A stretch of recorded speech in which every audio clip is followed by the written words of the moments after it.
This is a great opportunity, I believe, for not only our county, but certainly you who are interested in doing business with Charles County and extending your network of business on an international scale. You know, there are over 50 countries in Africa. Did everybody know that? Did y'all know that? And what I recognized was that there were a lot of Asians participating in this conference of world leaders in Africa. And it dawned on me, just the optics of that. It's like, well, as we Americans, are we missing out on markets on the continent of Africa? By the end of this century, you're going to have about 4 billion people in Africa, and that's going to represent 40% of the world's population. So that kind of gives you an idea maybe why we're focusing on Africa today. It's really a place you cannot ignore.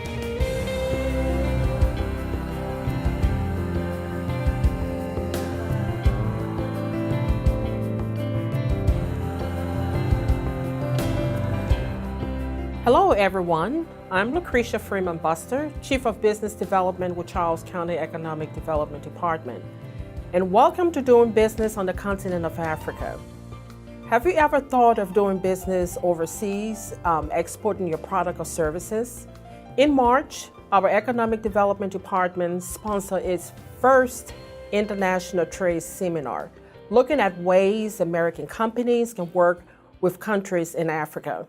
With me today is Mr. Ian Oliver, a consultant. Ian has extensive knowledge and background on the African marketplace. Ian, can you tell me a little bit about what you do? And you also serve as our co-host at the International Trade Seminar in March. That's right.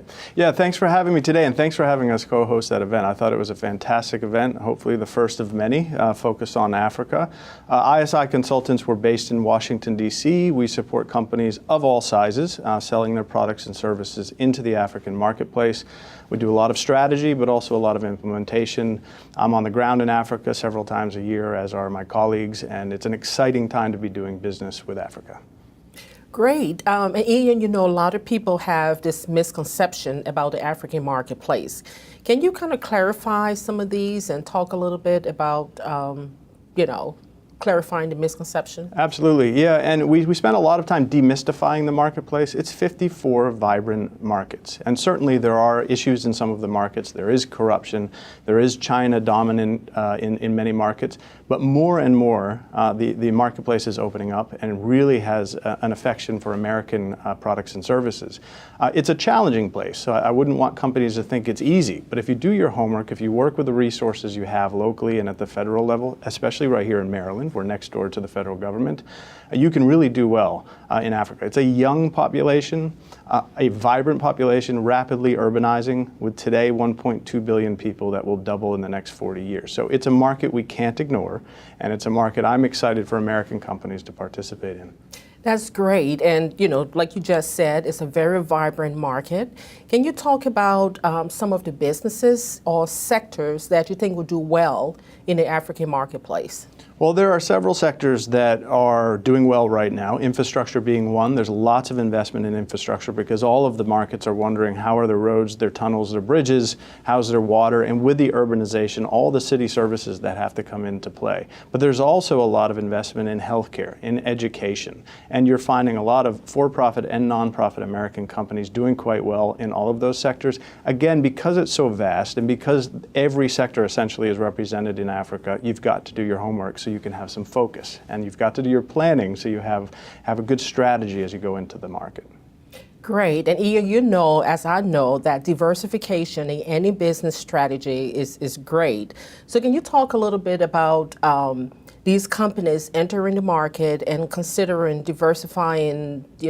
It's a great resource, a source of diversifying the revenue, and also talk a little bit about the currency effect on that and the asset as well. Right. So currency is a challenge. We talked about at the March event how to mitigate that, and luckily we had Exim Bank and the SBA with us, as well as some folks from Maryland who could speak to some of the programs out there to help with currency risk. The dollar is strong right now, which is a good thing. But if you're exporting a product, that product may be expensive for that market. But I think companies that do their homework, that find the right partners, can find a way to diversify. So if things get slow in the United States, and business is inherently seasonal, then maybe business can pick up, and certain aspects of a business can pick up in Africa. And that's why I think a lot of companies are doing this, is they're saying, maybe not all of my products or maybe not all of my services are appropriate for the African marketplace, but some are. And if things get slow here, that's my stopgap measure. Okay, let's take a little bit of shift. I mean, during the seminar, we had a couple of panels, the small business panel as well as the government panel. And our small business panel stressed a lot about relationship, building relationship.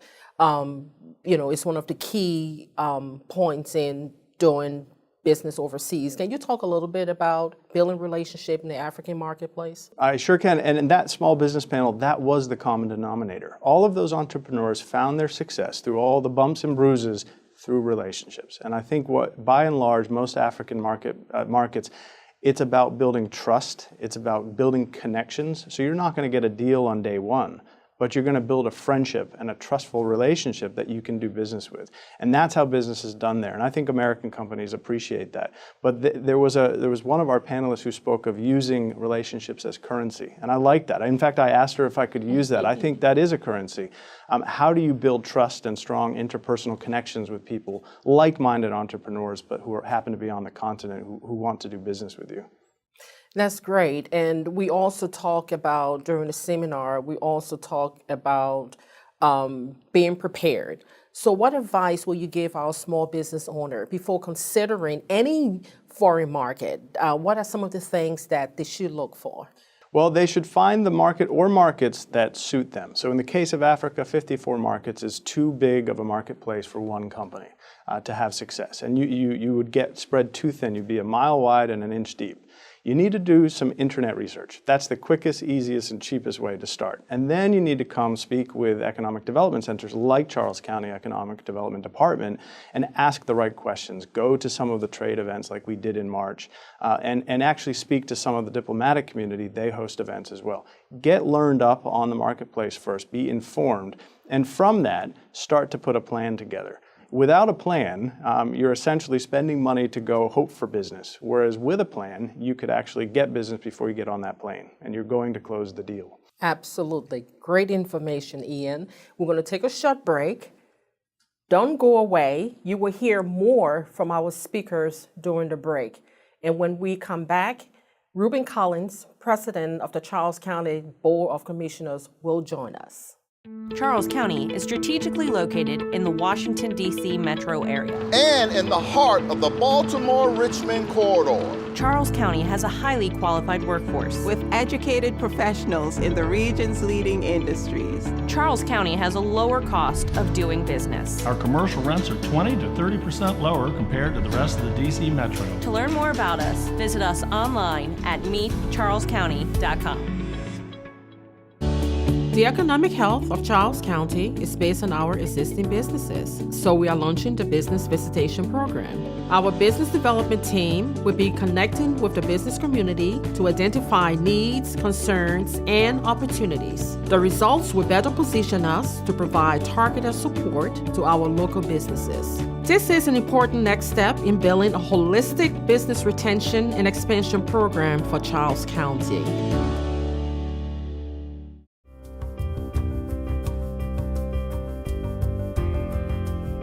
An American will get on a flight and expect to go in, start a business, and close the deal within a week and get back. That doesn't happen.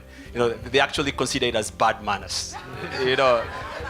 So, but on the other hand, the Chinese will come in, they'll carry their food, they'll carry everything, but they are there to stay.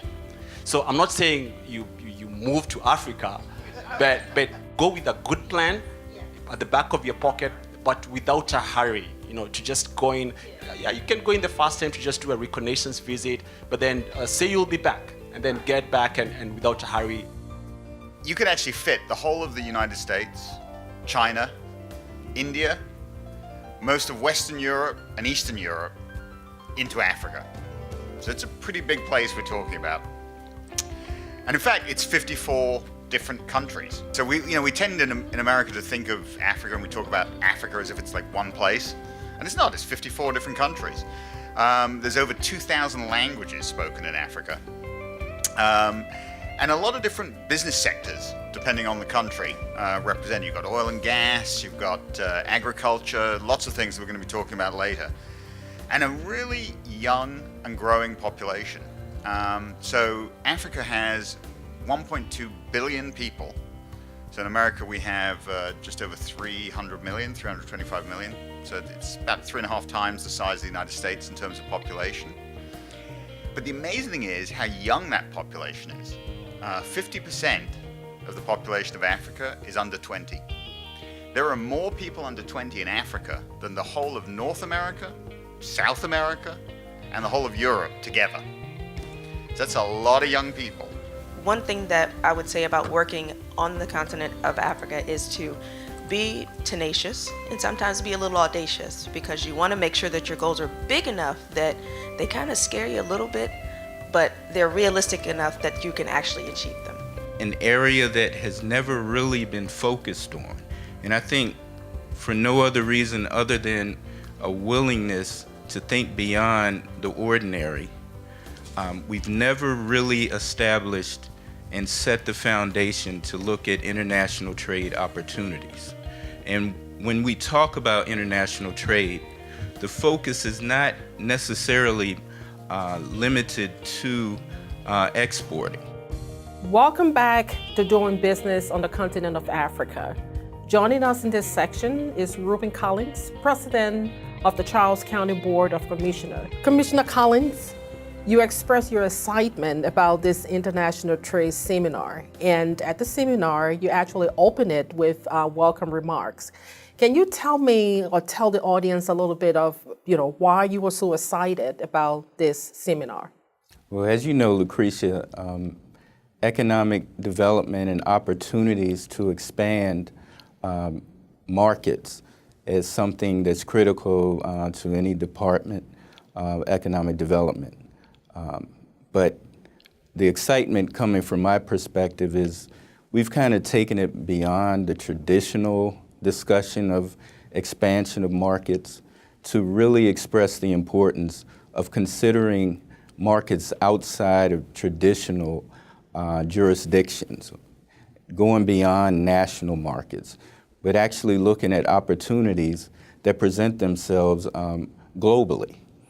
We believe, and I think the summit certainly attested to, the fact that opportunities persist and they're untapped opportunities for many who have not even considered international trade as a vehicle to expand market opportunities. Great. And even during the seminar, we got very positive feedback from participants. So what is your perspective of Charles County businesses actually doing business in Africa or international trade as a whole? One of the things I saw right out the bat was there was essentially a hunger that existed within that group of individuals that participated in the summit. There was a hunger to learn more about potential opportunities and an excitement to look at this as a potential vehicle again to expand beyond what they're doing. And if you actually looked at the businesses that were represented there, I mean, there were various business people and various business services. And so I think for all of the participants, I think they saw an opportunity to really expand what they're doing. And I think it opened their eyes to the possibilities that exist on the continent of Africa. Yeah, and even during the roundtable, you stayed, pretty much through the whole thing. And during the roundtable, you had the opportunity to meet with some of these businesses or business owner individually. Can you talk a little bit about some of the conversation or feedback you got from some of these business owners? And maybe Ian can also chime into that as well. Well, first off, at my table, I had the privilege of speaking directly to one of the representatives from Mozambique, and he really spoke very glowingly about potential opportunities to create a partnership with Charles County. And I'm really looking forward to really moving forward on developing a stronger relationship with this potential market. In addition to speaking to the representative from Mozambique, there were small business owners that, that represented various markets. And I think the discussion really was driven more so by, the excitement of being there, the excitement of being around individuals that were essentially learning about potential opportunities. And so that's why when I talked about that meeting, it was the energy that was in the room. And I think the follow-up will be key to how we move forward, because I think clearly there's an interest. And with that, I think we will present a great opportunity, for business owners. I mean, and there were actually business owners that were outside of Charles County as well. There were people, in various parts of the state. So, we had people from Virginia as well, were part of the seminar as well. Ian, you want to chime in a little bit about some of the conversation you had at the round table? Definitely. And I would echo what President Collins has said. There was a real enthusiasm there at my table. There was also hot sauce. There were two companies who were making hot sauce right here in Maryland. And I said, that's an interesting thing. You've been successful, you've bottled it, you're selling it. Let's start looking. You've been successful here. And I said, what's the key to your success? And one of them said, well, my customers, I've known them a long time. And I said, that's how you do business in Africa. You got to get to know their families, their kids, get over there several times, get to know your customers, and then go into business. And it sounds like that's what they've done here in Maryland. It sounds like something they could replicate there as well. Okay. So, Commissioner Collins, kind of looking ahead, you really feel that our businesses from Charles County can actually do business in Africa or any other international market. What opportunity or how can Charles County get more involved, or how can we promote this international trade to get more businesses interested, maybe in terms of resources or something similar to what we did as a workshop? And you talk about follow-up. We do have, strategy in place to follow up with these participants that participated. I'm very confident in the ability of our EDD department to move forward. I think moving forward will include focusing on the relationships that were initially developed, begin to nurture those relationships through contacts, and I'm speaking more specifically with contacts with those representing, actual nations within the African continent, to start developing, again, like potentially sister relationships with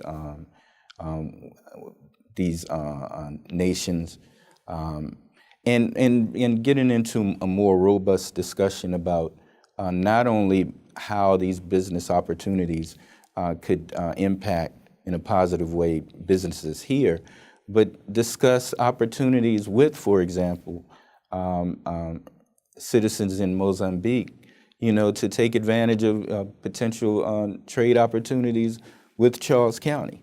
I would like to see it expand to that point, but I think this is an education process. I think that clearly when you looked at the makeup of this initial presentation, they were mostly small business owners without, having a necessary expertise in international trade, but there was a very, very serious interest and hunger to learn how and to take advantage of, the information that was provided by those that did the presentations that evening. So, you know, I'm very excited about the possibilities for the future, and I'm looking forward to the next steps.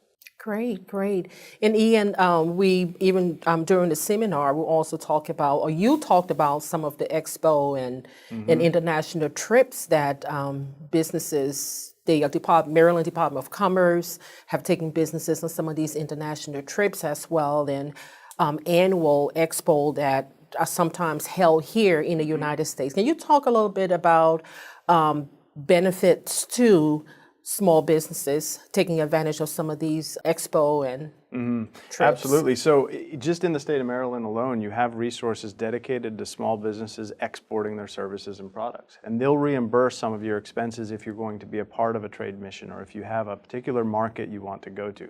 And that's a really lucky thing for small businesses that have a plan, that know what they want to do, and at their doorstep of the state of Maryland, they can sit down with some of the folks that were on our panels and create a plan to go to market and have some of those costs. Because it is expensive to travel overseas. For a small business just getting up and running, it can be difficult to think about that big international trip. But the other side of it, and we talked about this at the seminar, is that there are a lot of delegations from Africa coming here.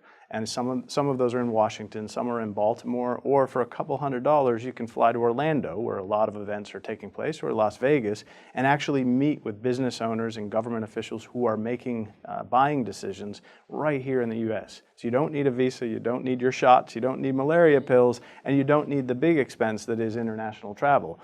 But for those companies feeling ready to go to market, the state of Maryland's already committed to that, and we have the resources right here to help them. Great, great. Commissioner Collins, before we end this session, where do you see Charles County and participating in some of these trade missions? I mean, taking businesses from the county to some of these trade missions or expo? I see that as clearly in the horizon.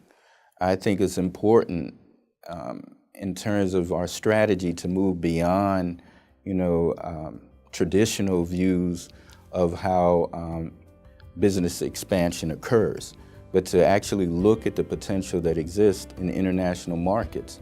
And there's no reason why Charles County can't be a player. And so we will absolutely be a part of this continued development in our county. Great. Commissioner Collins and Ian Oliver, thank you so much for your time today. And thank you, viewers, for watching this show. We leave you now with more from our seminar. And you're finding that Africa is a very urbanized place. So 40% of people in Africa live in cities. So it's not, a lot of people think of Africa and they're thinking of sort of safaris and big open spaces, and there is some of that, but there is a lot of urbanization in Africa, and with urbanization comes opportunities for economic growth, for business. So Africa today is a fascinating place for all the reasons Ross said. It's this young urbanized population that's growing. It's also a really big middle class. There's a middle class of 200 million today that will double by 2050. The middle class wants stuff. They want things. They expect better healthcare, better infrastructure. They expect better connectivity, better roads, better schools for their kids, access to electricity so they can keep the lights on. That's the Africa today. It's on the move. But all of that said, you might hear this narrative of Africa rising. It's the most exciting economic region in the world. I agree with that. But you've got to take that with a grain of salt. It comes with its challenges. It's very diverse. Languages are a challenge. Cultures are a challenge. You've got to navigate. You actually have some of the fastest growing economies in the world based in Africa. In fact, 2/3 of the countries in sub-Saharan Africa are growing at rates higher than the global average. No matter where you look in Africa, infrastructure is big. Whether that's wastewater, water treatment, roads, bridges, tunnels, infrastructure is where we see a significant amount of investment, partly because they're just by nature big projects, but we can point to $500 billion committed through 2026 just in infrastructure alone, and a good portion of that's on power. So there are opportunities here. You might not be a company that builds roads, but you may be a company that has software that does construction management. That's an interesting play. You might have a training platform for workforces. That's also an interesting play. All of the lessons that we've learned in the United States around infrastructure, and we have many lessons to learn ourselves, but they're looking in some of these markets for those best practices. And if you look at economies in Africa, 6 of the top 10 fastest growing economies in the world are in Africa. And in fact, if you look at these rates of growth, the lowest one there is Philippines, which is not in Africa, but all these are above 6%. To get to that economic growth in the United States, so we're at last year about 2.9% GDP growth, and this year it's predicted it'll go down a little bit to about 2.5%. You haven't seen growth like that in the United States since 1984. And if you want to see growth again, past that, it was 1962. So there's 2 little blips that we had in US history that took us above 6%. So it gives you, put into perspective, those kind of growth rates. Ian and Dross, they've done an awesome job just explaining the opportunities in terms of what you have in Africa, especially in the US-Africa space. It's a place where American products, American services are really welcome vis-a-vis what we're having with the Chinese, especially at this particular time. He's talked about the opportunities in terms of developing and what you want to do in terms of the tips. Just to reiterate really quickly, one of the key items he talked about was just the relationships. That's really, really key in terms of just making sure you have relationships and doing what you're doing today, interfacing with people who've been in that space and learning as much. You'll find that a lot of this information is free. It's not a very large space, so everybody is ready to share as much as possible. We need, as a country, to learn how to communicate and open up new markets on the continent of Africa. And obviously, there are folks that have learned how to do that.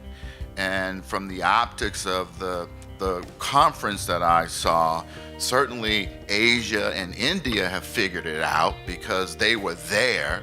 And so that's a part of what we need to do. And as entrepreneurs and as business folks, we want to, as Commissioner Collins says, we want to open up and open the county up to a broader world. And as business leaders and as business owners and entrepreneurs, we're here to at least do what we can to support that. And that's what Commissioner Collins was speaking to. I've made a commitment during the course of this term to really expand the overall economy here in Charles County.